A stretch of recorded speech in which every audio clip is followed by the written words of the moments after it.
The following is a project of our nonprofit newsroom. Support Midcoast Morning and local community-centered journalism today by signing up to be a monthly sustaining donor at chly.ca/donate. It doesn't take much money to support local news.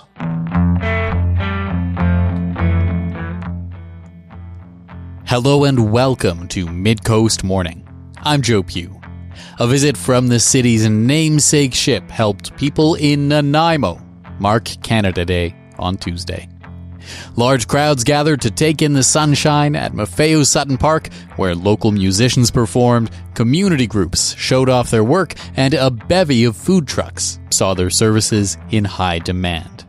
At the other end of the harbour, the public was welcomed aboard the HMCS Nanaimo for a tour of the Kingston-class vessel that bears the Harbour City's name. We're going to bring you some of the sounds of the celebration on today's program. During opening remarks, Mayor Leonard Krogh reflected on Canadian history and contributions from communities he said haven't always been in the spotlight. Day to celebrate history, if you will. It's the birth of a nation. And I want to recognize the presence of Elder Lawley and Joy Bremner and remind ourselves that we are gathered on territory that has been occupied by the Nanaimo people since time immemorial. And I'm going to give a little bit of a history lesson today. The hint was you're supposed to keep your speeches short. I guess that's because they knew I'd go long. 158 years ago, when this nation became a nation, let us cast our minds back. 4 colonies: Quebec, Ontario, New Brunswick, Nova Scotia, a little over 4 million people in the face of a giant to the south of us who had just 2 years earlier finished a bloody civil war, had millions of people with arms. The birth of this nation was no small undertaking in light of that, and the fear was that the Americans would come north and take our country. We were colonies, but we formed this nation with the leadership of Sir John A. Macdonald, and we held this nation together with a strip of steel called the CPR that was built by in many cases in this province, by immigrant labor, by the Chinese community, with many, many workers who have been overlooked throughout history who are Indigenous Canadians. The Bastion was built by Métis carpenters. We forget some of these small aspects of our history. And what has the history of this nation been about? It has been about building a country that was different and better and a beacon unto the world. And the numbers of Canadians who have come to this country generation after generation reminds us that we are that beacon. We are a beacon of freedom and hope and opportunity. And by your presence here today, you remind us of that.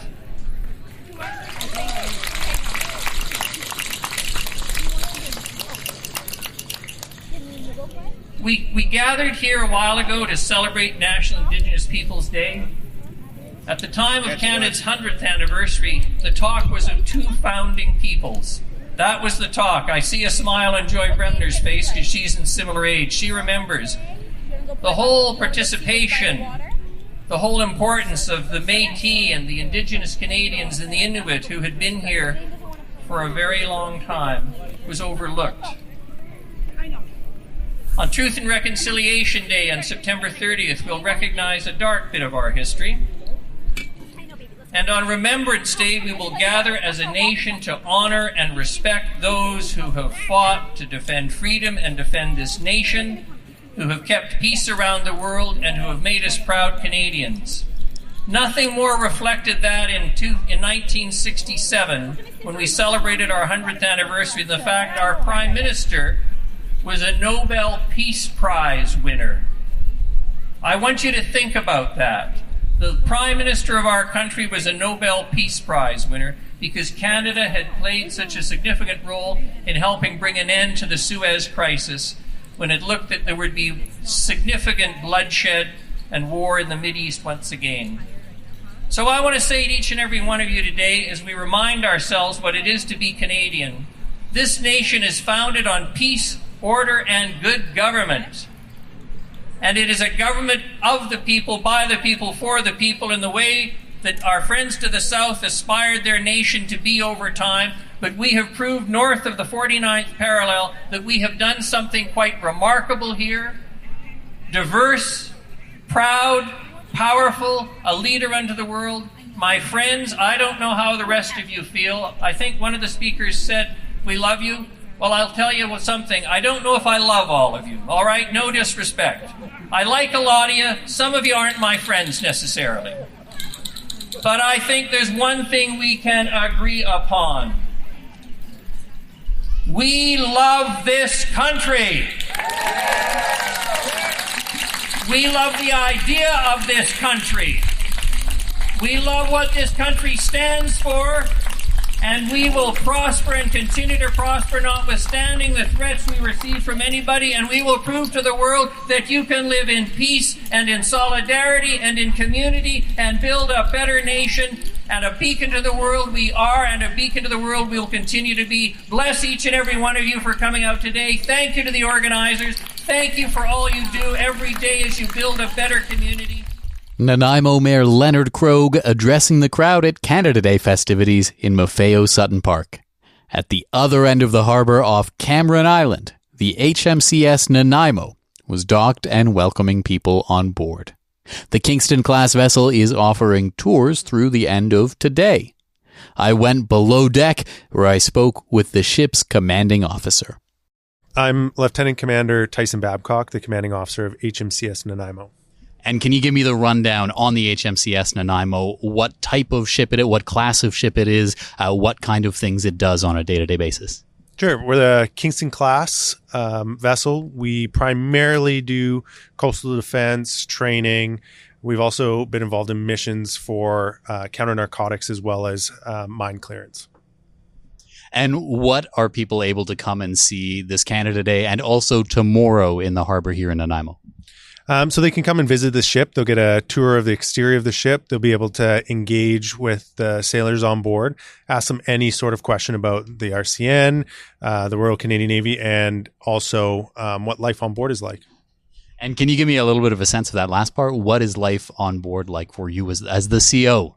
For me as the CO, I mean, I have a bit of a unique role on board where I'm in command of the vessel. So for me, I'm involved in almost everything that happens on board. I get called all throughout the night for different collision regulations and avoiding other ships, that type of thing as we transit. But the best part, I would say, is getting to lead a group of Canadians that are all motivated and very skilled and excited to serve Canada. How big is the crew? Our crew is anywhere from 35 to 48 people. So right now we're sitting at 47. And I understand that the HMCS Nanaimo is going to be making its way to the other side of the country in the near future. Can you tell me about that? Yeah. So part of the what I would say is restructuring, but not really restructuring, a more of a operational focus for the Kingston class on the East Coast, continuing missions, particularly in the Baltic for mine countermeasures, has meant that it makes more sense for the Kingston class to be situated on the East Coast. And that allows further deployments on that coast with this class. So we've already sent Yellowknife and Edmonton over in the spring, and then Nanaimo is scheduled to make that transit in the fall. Can you give folks more of a sense of what Kingston class means, how big the ship is, where it fits on the kind of ladder? Yeah, so we're, like I said, we're coastal defense, so a little bit smaller, I guess, than a Corvette, about just under 1,000 tons. It's a medium-sized ship. It's not what we would consider our small training vessels or a frigate or something big like a replenisher or a tanker, something like that. How has life been for you or for the members of the crew in the Canadian Navy? It's here on Canada Day. What does that mean to you? I think the fact that we're here on Canada Day is a perfect opportunity for the crew and myself to reflect on the reason that we joined the Canadian Forces, which is ultimately to serve Canada and whatever mission Canada sends us on. So not only is it an opportunity to engage with the community of Nanaimo and Canadians, but also to reflect on the reason why we joined the Canadian Armed Forces. Does this Canada Day feel any different for you than previous ones? For me, yes. This is the second time I've been in Nanaimo, actually, for Canada Day. I was here with HMCS Edmonton in 2019. But it's definitely different to be here as the commanding officer of HMCS Nanaimo because, I get to interact in a special way with members of the community. I was at Maffeo Sutton Park this morning. I got to speak to the people there, as well as interact with the mayor, the members of parliament, and members of the legislative assembly from the local area. So for me, it reaffirms that we're here to serve Canada, and part of that is interacting with the community in a meaningful way. Are there things that the Canadian Navy does that you feel like people don't get a chance to hear about that you'd like to share with them? A lot of what we do overseas is probably maybe not well understood or well advertised. I think media has done a great job lately. Specifically, CTV was embedded with HMCS Ottawa during their last deployment, where they got to see kind of the day-to-day business of the Royal Canadian Navy in the Indo-Asia Pacific, and how we're out there representing Canada and being a partner in upholding international law. That's kind of the big stuff, but on a smaller level, we're out patrolling in this class around Vancouver Island, the west coast of Canada, and doing a lot of training and preparing sailors for those big deployments. So there's a lot of different levels of things that we do, but all of it has the lens of protecting Canada and furthering Canada's interests abroad.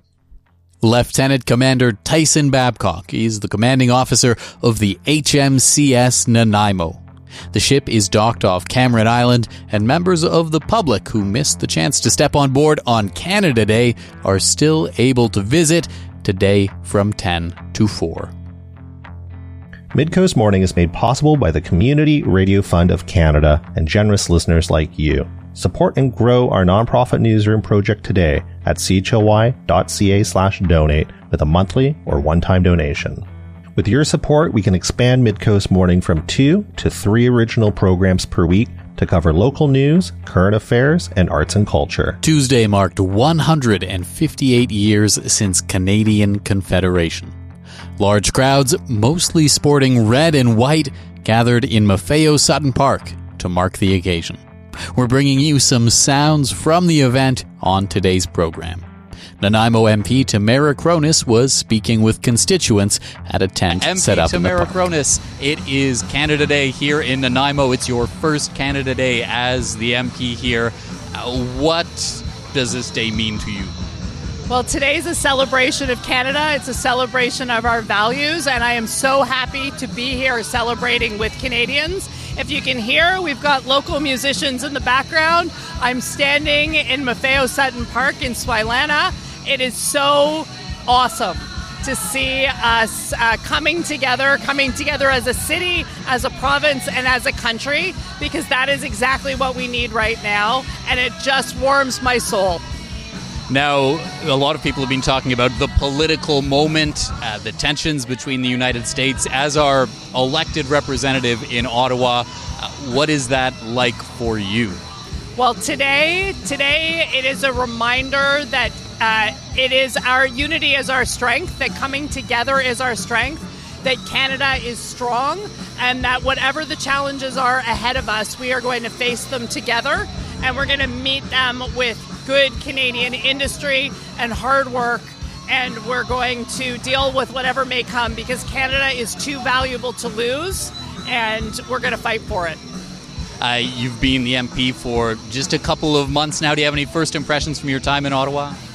Yes. Well, first of all, I think there's a reason why they call it question period and not answer period. That's, I think, one of the things that surprised me most about Ottawa. But, I am looking forward to continuing to make sure that the voices of our communities in Nanaimo, Ladysmith, are heard. And we're going to keep speaking up, and we're going to keep speaking up about the things that matter to us here. Thanks for taking the time. Thank you so much for being here. I also ran into Nanaimo-Lantzville MLA George Anderson milling about the crowd. MLA Anderson, it is Canada Day. We're here in Maffeo Sutton Park. What is this day all about for you? Well, I have to say it's about who we are as a people in Canada. We love universal health care. We've been peacekeepers, and we stand up for a sense of decency that other places in the world look to. And right now, as we are facing these unjustified tariffs from Donald Trump, this is a time where Canadians have to really stand up and truly say we will never be the 51st state. We are a great country, and that's why people choose to come here. And so we, as our anthem says, we are the true north, strong and free. Does this one feel different than years past? I would say so. The fact that we see people waving Canadian flags proudly. There are people, I have never seen so many Canadian flags on people's porches and random parks that people are standing up, and they're standing taller and singing loudly about how proud they are to be Canadian. And I think it is because of what we see in the United States, and that we want to really demonstrate that we are Canadian. And how can we do that? How can you kind of ride this momentum to make the lives of British Columbians and Canadians better? It requires all of us. It means being kind to your neighbor. It means volunteering in your community and strengthening the social fabric of our community, like what CHLY does by having community radio. ML Anderson, thank you so much for the time. Thank you. Representatives from the Port of Nanaimo were out at Maffeo Sutton Park helping the Harbour City mark Canada Day. My name is Kimberly Kelly. I'm the Manager of Engagement and Development at the Port of Nanaimo. And what have you got going on here this Canada Day in Maffeo Sutton Park? Well, the Port of Nanaimo is really community focused. Our jurisdiction is the safety and security of the harbor, so it's really important for us to be here today. Just having a presence for the community, and as well sharing some skills around knot tying and marine safety. What are some of the big things that the people of Nanaimo you'd like them to know about the Port of Nanaimo? Well, an interesting fact is in 2024 there were 7 million people that transited through the Port of Nanaimo, either by ferry, by cruise, by float plane, or in recreational vessels. It's Canada Day. What does that mean to you to be here celebrating?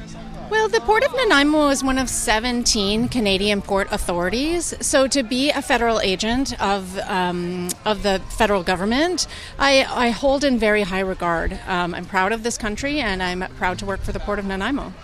Has this year been a little bit different for the Port of Nanaimo? I understand, last year we welcomed maybe one cruise ship, and that was the first time in a while. This year the numbers went up. Can you tell me a bit about that? Sure. Well, we have 4 cruise ships visiting this year. 3 have already visited. But for us, the unique opportunity was the first disembarkation of cruise passengers on the coast of BC outside of the Port of Vancouver. So this is a huge opportunity for us and for the Central Island community to start to really benefit from that tourism visitation of cruise passengers staying in the Central Island. And maybe that is not too different from sort of what Canada Day might be about to some people, a sort of a sense of pride of place. What do you think people coming to Nanaimo from other places on a cruise ship, what do you think they see here and say, oh, scenic Nanaimo? Well, what we've heard from passengers that have come in is they are really surprised how warm and how welcoming people are here in Nanaimo, how inclusive they are, how open they are to share information, and how transparent they are about the pride in their city. Making my way through Swelana Lagoon, the glint of swords and armor caught my eye, and I was introduced to the Comox Valley Combat Guild. I'm Chad Herbert of the Comox Valley Combat Guild. We have schools in Nanaimo, Courtenay, and Campbell River. We do historical fencing, tournaments, and things like that. Steel longsword, rapier and dagger, messers and single sticks, and whatever else we can find that's medieval. And we dress up like the old style, too. And what's brought you out to Maffeo Sutton Park this Canada Day? Well, we're looking to draw more people into our classes in Nanaimo. We do classes at Beaven Park through the rec center, kid classes, intro classes, core classes, and we do sparring at Maffeo Sutton pretty much every Wednesday. And what do I need to do? Are there any prerequisites to join the Combat Guild? Not really. We have a lot of club gear, lots of swords, lots of protective equipment. Eventually you'll want to get your own stuff because you'll have to share equipment otherwise. But it's kind of comparable to, say, getting hockey equipment if you want your own gear and things like that. And if I'm a member of the guild, what am I eventually doing? How am I putting these swords and this armor to use? So our core class will put you through lots of exercising, lots of drills, lots of sparring, and hopefully you'll get to a point where you want to compete and join in our tournaments that we do every 3 months. So. And how's it been so far here today? How have conversations been with folks, introducing folks to the idea of the club? How's it all going? Great. We have Andrea here running our table, and she's pulling everybody in, and we're almost out of pamphlets and business cards already, so that's great. Lots of interest, people holding the swords and things like that, taking pictures with us, so quite positive. And is there anything else you'd like to let the people of Nanaimo know about the Comox Valley Combat Guild or even just Canada Day and how you're celebrating? If you love excitement and clashing and a little bit of violence, but don't want to, have to go to work all bruised up, this is a great sport to get into. Lots of challenges, lots of people all over BC and the world that also do this with us, and come to our tournaments. Yeah, it's a lot of fun. Good community. One Canadian I spoke with, originally from Australia, shared some perspective on Canada Day. My name's Robin. I'm an Australian and I'm a Canadian citizen, and I've been here for 20 years. And what brought you out to Maffeo Sutton Park today on this Canada Day holiday? To enjoy the company of such wonderful people and to see there's such an eclectic bunch of people in this city. There's from goths to old guys giving out hugs, free hugs, to everything. It's just a mix of people. It's a beautiful mix. So you're from Australia. What does this holiday, what is Canada Day, what does it mean to you? In Australia Day is a free holiday to booze up and have a barbecue. Canadians are way more community-minded and patriotic than Australians. Like for Thanksgiving and days like that, it's very family-orientated. So to see families out here, because we came on the bus, the free bus, and there were families and the kids were so excited. So that's an awesome thing to do. And does this year's Canada Day, does it feel any different to you than years past? I think people are more patriotic. I think they want to celebrate the country that we're in and the freedoms we have, and they want to celebrate the things that they just want to be patriotic because of what's happening on the other side of the border. This Canada Day, there was also some bittersweet news for Nanaimo as the city lost the title of having been home to the world's largest Nanaimo bar. A group in Sudbury, Ontario made a 1,200-pound bar to celebrate Canada Day and raise money for local charities. Earlier in the year, VIU had made a then-record 1,100-pound bar. CHLY reporter Lauren McKenzie spoke with some local bakers and Nanaimo's mayor to get reaction to the city losing its title. My name's Carling Van Hest, and I work at Misty Pines Baker and Cafe, Old City Quarter. And so what is your reaction to hearing that we just lost the title? Like, today we lost it. I mean, I'm kind of shocked. I feel like that didn't take very much time. I thought we had in the bag for a while. So I'm kind of shocked, I guess. And so if we can't be home to the world's largest Nanaimo bar, what other things do you think now it can celebrate?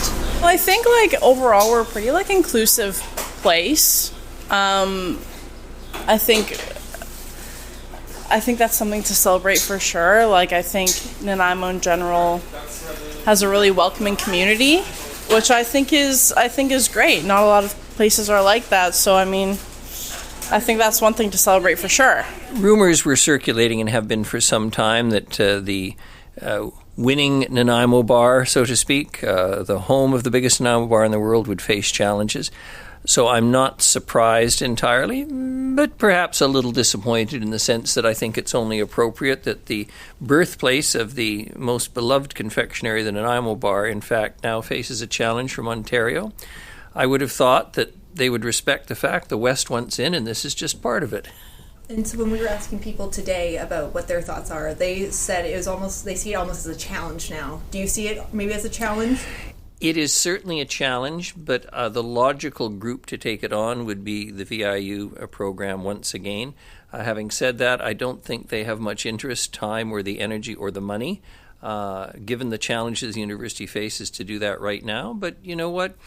None of us are going anywhere for a while, so if maybe not next year, the year after that. But Nanaimo's not going to give up its title easily, nor should it. If Nanaimo can't have the world's largest Nanaimo bar, what else, in your opinion, makes Nanaimo special? Nanaimo is special for a whole series of reasons. It's not one thing in particular. You can start with the geographic location, you can start with history, you can start with the beauties of Maffeo Sutton and our parks, you can start with the weather, you can start with the wonderful campus of Vancouver Island University, the international students that it attracts. You can start with a whole series of things. And all of that is found within one small, by world standards, city. Not readily found in many other cities, all in one grouping, and frankly located on the west coast of the most wonderful country in the world, Canada. A modern, liberal, stable democracy with public education and public health care. So what makes Nanaimo special? All of the above. Nanaimo Mayor Leonard Krogh speaking with CHLY reporter Lauren McKenzie about Nanaimo losing the title of having been home to the world's largest Nanaimo bar. That's our show for the day. Thank you for joining me. I'm Joe Pugh, host and producer of Midcoast Morning. Jesse Woodward is our executive producer, and RB Frew is our technical advisor. You can sign up for CHLY's newsletter at chly.ca/subscribe. If you have a story you'd like us to cover, email us at news@chly.ca. Our theme song is First One by local Nanaimo band Waste Management. That's all for now. I'll talk to you on another Midcoast Morning. Midcoast Morning would not be possible without the funding of the Community Radio Fund of Canada's Radio Meters program and listeners like you. Midcoast Morning is a project of CHLY's nonprofit newsroom. Support nonprofit journalism in Nanaimo and on the Salish Sea today by becoming a monthly sustaining donor at $5 or more per month. Support the program at chly.ca/donate. If you're already a supporter, record a voice memo telling others where you're listening from and why they too should support our work. After you're done, you can email it to us. Also, share the podcast with your friends. While Meta is blocking Canadian users from sharing news content on their Facebook feeds, you can still share our podcast directly with your friends via Facebook or Instagram Messenger. Finally, this program acknowledges and gives thanks to the Nanaimo First Nation as we broadcast and podcast from their traditional territory. Thanks for listening.